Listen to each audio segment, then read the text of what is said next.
राष्ट्रपति के अभिभाषण पर धन्यवाद प्रस्ताव पर बोलते हुए प्रधानमंत्री नरेंद्र मोदी ने अपनी सरकार की उपलब्धियां गिनाई और कांग्रेस पर जमकर निशाना साधा। राज्यसभा में प्रधानमंत्री नरेंद्र मोदी के भाषण के दौरान विपक्ष ने लगातार नारेबाजी की, जेपीसी की मांग की। अडानी मुद्दे पर प्रधानमंत्री नरेंद्र मोदी से जवाब मांगा और इस पर प्रधानमंत्री नरेंद्र मोदी ने कहा, जितना कीचड़ उछालोगे कमल उतना ही खिलेगा। प्रधानमंत्री नरेंद्र मोदी ने सीना ठोक कर कहा कि एक अकेला कितनों पर भारी। कीचड़ उसके पास था, मेरे पास गुलाल।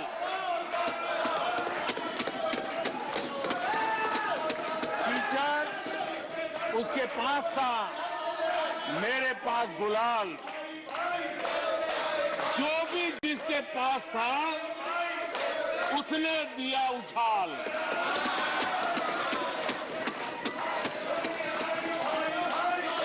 अच्छाई है, जितना कीचड़ उछालोगे कमल उतना ही ज्यादा खिलेगा। 60 साल कांग्रेस के परिवार ने, हो सकता है उनका इरादा मजबूत नींव बनाने का हो, मैं उस पर कोई टिप्पणी करना नहीं चाहता, लेकिन 2014 के बाद आकर के मैंने देखा कि उन्होंने गड्ढे ही गड्ढे कर दिए थे। उनका इरादा नींव का होगा, लेकिन उन्होंने गड्ढे ही गड्ढे कर दिए थे। हमारी सरकार की पहचान जो बनी है वो हमारे पुरुषार्थ के कारण बनी है। एक के बाद उठाए गए कदमों के कारण बनी हुई, और आज हम परमानेंट सॉल्यूशन की दिशा में आगे बढ़ते रहे हैं। हम एक एक विषय को छू करके भागने वाले लोग नहीं, लेकिन देश की मूलभूत आवश्यकताओं को परमानेंट सॉल्यूशन पर बल देते हुए हम आगे बढ़ रहे हैं। इस देश में 18,000 से ज्यादा गांव ऐसे थे जहां बिजली नहीं पहुंची थी, और ये गांव अधिकतर हमारे आदिवासी बस्ती के गांव थे, हमारे पहाड़ों पर जिंदगी गुजारने वालों के लोगों के गांव थे, जनजातीय से गांव थे, नॉर्थ ईस्ट के गांव थे। लेकिन ये उनके चुनाव के हिसाब किताब में बैठता नहीं था, इसलिए इनकी प्रायोरिटी नहीं था। हम जानते थे ये कठिन काम इन्होंने छोड़ दिए हैं। हमने कहा हम तो मक्खन पे लकीर करने वाले नहीं, पत्थर पे लकीर करने वाले लोग हैं। हम इस चुनौती को भी उठाएंगे। पहले की सरकारों में कुछ घंटे बिजली आती थी, कहने को तो लगता था बिजली आ गई, गांव के बीच में खंभा डाल दिया तो हर साल उसकी संवत्सरी मनाते थे, फलानी तारीख को खंभा डाला गया। आज बिजली पहुंची इतना ही नहीं, औसत हमारे देश में 22 घंटे बिजली देने के प्रयास में हम सफल हुए। हमें इस काम के लिए नई ट्रांसमिशन लाइनें लगानी पड़ी। हमने लोगों को उनके भाग्य पर नहीं छोड़ दिया, राजनीतिक फायदे घाटे की बात नहीं सोची। हमने देश का आने वाली कल उज्जवल बनाने का रास्ता चुना। हमारे देश में पहले परियोजनाएं अटकाना, लटकाना, भटकाना, ये उनकी कार्य संस्कृति का हिस्सा बन गया था। यही उनका कार्य करने का तरीका बन गया था। आदरणीय सभापति जी, ये भी दुर्भाग्यपूर्ण है, इतने महत्वपूर्ण सदन में कुछ लोगों का व्यवहार, कुछ लोगों की वाणी न सिर्फ सदन को लेकिन देश को निराश करने वाली रही।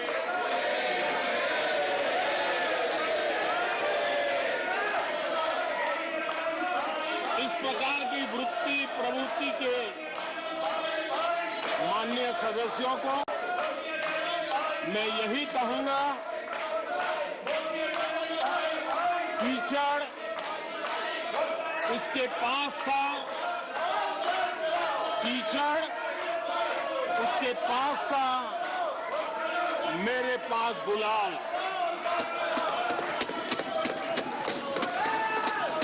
कीचड़ उसके पास था, मेरे पास गुलाल। जो भी जिसके पास था उसने दिया उछाल।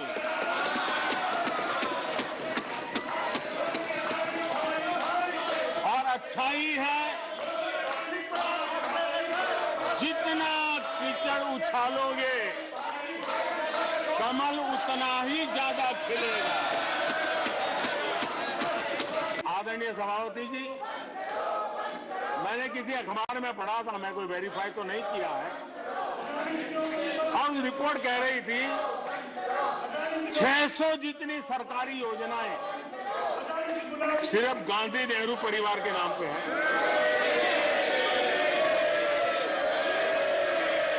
आदरणीय सभापति जी, किसी कार्यक्रम में अगर नेहरू जी के नाम का उल्लेख नहीं हुआ तो कुछ लोगों के बाल खड़े हो जाते हैं, उनका लहू एकदम गर्म हो जाता है कि नेहरू जी का नाम क्यों नहीं दिया। आदरणीय सभापति जी, मैं बहुत आश्चर्य होता है कि चलो भाई, हमसे कभी छूट जाता होगा नेहरू जी का नाम, और छूट जाता होता होगा हम ठीक भी कर लेंगे क्योंकि वो देश के पहले प्रधानमंत्री थे। लेकिन मुझे ये समझ नहीं आता है कि उनकी पीढ़ी का कोई व्यक्ति नेहरू सरनेम रखने से डरता क्यों है। क्या शर्मिंदगी है नेहरू सरनेम रखने से? क्या शर्मिंदगी है? इतना बड़ा महान व्यक्तित्व अगर आपको मंजूर नहीं है, परिवार को मंजूर नहीं है, और हमारा हिसाब मांगते रहते हो। कभी कभी, अब ये सदन है, एक प्रकार से राज्यों का महात्मा है, हम पर ऐसे भी आरोप लगाए जाते हैं कि हम राज्यों को परेशान करते हैं। आदरणीय सभापति जी, मैं लंबे अरसे तक राज्य का मुख्यमंत्री रह करके आया हूं। फेडरलिज्म का क्या महत्व होता है वो भली भांति समझता है, उसको जी करके आया हूं, और इसलिए हमने कोऑपरेटिव कॉम्पिटिटिव फेडरलिज्म पर बल दिया है।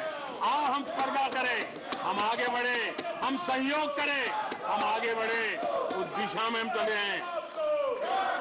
हमने हमारी नीतियों में नेशनल प्रोग्रेस का भी ध्यान रखा है और रीजनल एस्पिरेशन को भी एड्रेस किया है। National progress and regional aspiration, इसका परफेक्ट कॉम्बिनेशन हमारी नीतियों में दिखा है, क्योंकि हम सब मिलकर के 2047 तक एक विकसित भारत का सपना पूरा करने के लिए चल पड़े हैं। देश देख रहा है, देश देख रहा है, एक अकेला कितनों को भारी पड़ रहा है, एक अकेला कितनों को भारी पड़ रहा है। अरे नारे बोलने के लिए भी, नारे बोलने के लिए भी उनको बदल करना पड़ता है। जो भी ये बोलता है घंटे भर से आवाज की जवाब दे रहा है।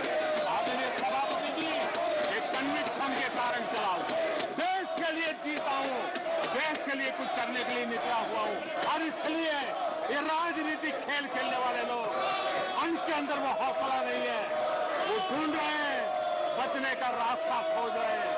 आदरणीय सभापति जी, राष्ट्रपति जी के उम्दा भाषण को, राष्ट्रपति जी के मार्गदर्शक भाषण को, राष्ट्रपति जी के प्रेरक भाषण को इस सदन के अंदर अभिनंदन करते हुए, धन्यवाद करते हुए, आपका भी आभार व्यक्त करते हुए अपनी बात को समाप्त करता हूं।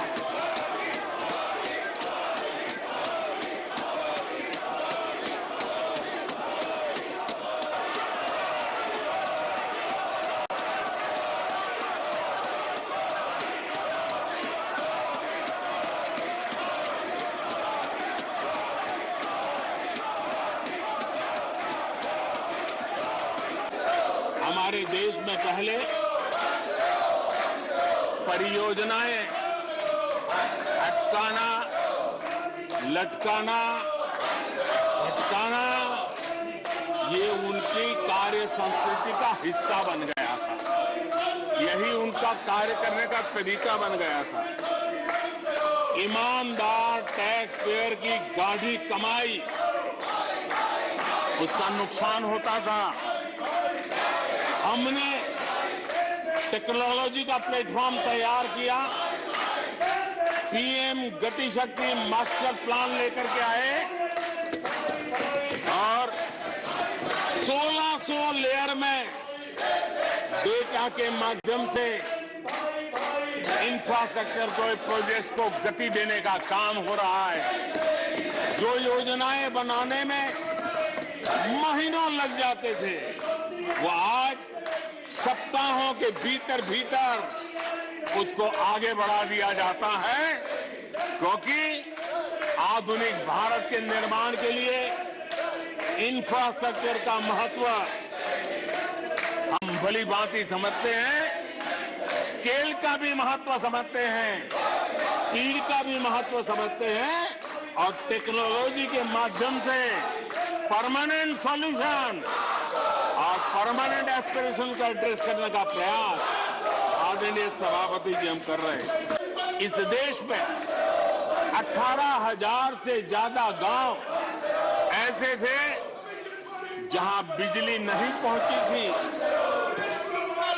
और ये गांव अधिकतर हमारे आदिवासी बस्ती के गांव थे, हमारे पहाड़ों पर जिंदगी गुजारने वालों के लोगों के गांव थे, जनजातीय से गांव थे, नॉर्थ ईस्ट के गांव थे, लेकिन ये उनके चुनाव के हिसाब किताब में बैठता नहीं था, इसलिए इनकी प्रायोरिटी नहीं था। हम जानते थे ये कठिन काम इन्होंने छोड़ दिए हैं। हमने कहा हम तो मक्खन पे लकीर करने वाले नहीं, पत्थर पे लकीर करने वाले लोग हैं, हम इस चुनौती को भी उठाएंगे। पहले की सरकारों में कुछ घंटे बिजली आती थी, कहने को तो लगता था बिजली आ गई, गांव के बीच में खंभा डाल दिया तो हर साल उसकी संवत्सरी मनाते थे, फलानी तारीख को खंभा डाला गया था, बिजली तो आती नहीं थी। आज बिजली पहुंची इतना ही नहीं, औसत हमारे देश में 22 घंटे बिजली देने के प्रयास में हम सफल हुए। हमें इस काम के लिए नई ट्रांसमिशन लाइनें लगानी पड़ी, हमें नए ऊर्जा उत्पादन के लिए काम करना पड़ा, हमने सौर ऊर्जा की ओर जाना पड़ा, हमें रिन्यूएबल एनर्जी का नए क्षेत्र खोजने पड़े। हमने लोगों को उनके भाग्य पर नहीं छोड़ दिया, राजनीतिक फायदे घाटे की बात नहीं सोची, हमने देश का आने वाली कल उज्जवल बनाने का रास्ता